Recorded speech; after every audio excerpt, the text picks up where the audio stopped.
all these countries. So instead of just having the USSR and Ukraine and Belarus up to 1990, we now have 16 of these republics. So that this suddenly we've got 16 KGBs, and we've got 16 delegations in the World Bank and the IMF, so that these institutions have now have metamorphosed into instruments of the revolution more clearly than was the case before.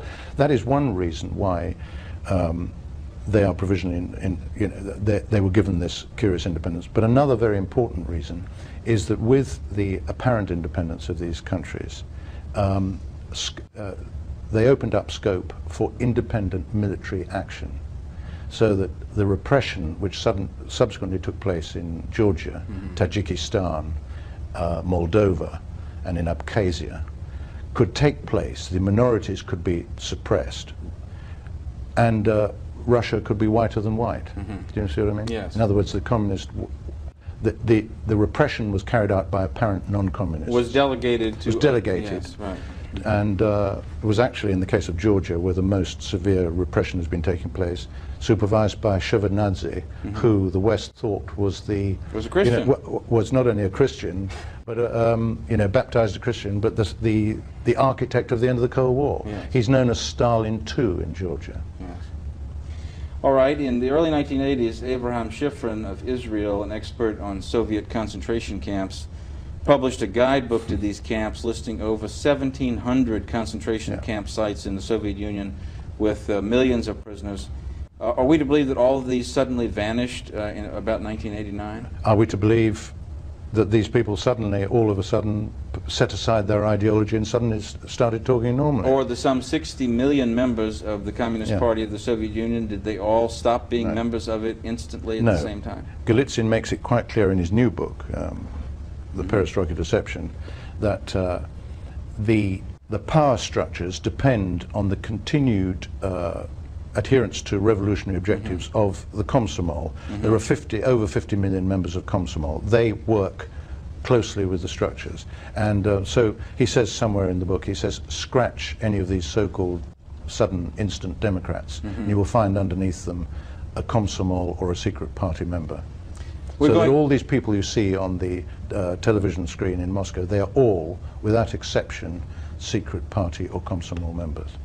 We're going to have to do a second show on the content of Perestroika Deception because it covers the period of 1989 through 1993 and written by Golitsyn and actually derived from memoranda he prepared for the CIA, which they of course ignored. But we hear about free enterprise, a burgeoning of free enterprise in the Soviet Union and in the Eastern European countries. What is the reality of this? I mean, isn't it overwhelmingly controlled and limited in a way that makes a mockery of the term free enterprise? They themselves call it state-controlled capitalism, which is, of course, a contradiction in terms. What has happened is that Lenin's original state was a criminal state. The Chekar, the Soviet intelligence, controlled the mafia, invented the mafia, became the mafia.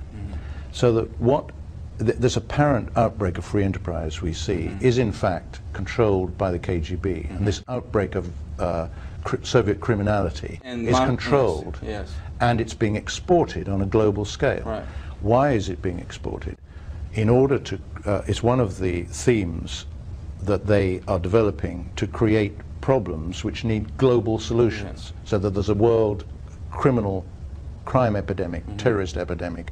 We've got to have global structures in order to contain this epidemic which they themselves have created. Also, the KGB-generated criminal activity provides an excuse for ever tighter control over whatever window dressing business or free enterprise or business or entrepreneurial activity may exist over there. Sure, and not only that, but of course you've got the drug element as well.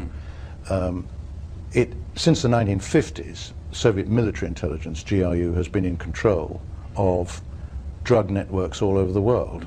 And the reason the GRU controls is involved in this is because it's sabotage.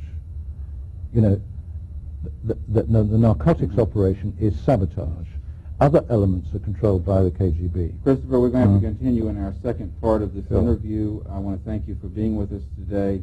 If you found any of this information, as you should, interesting and disturbing, please contact us at the address or phone number given at the end of the program.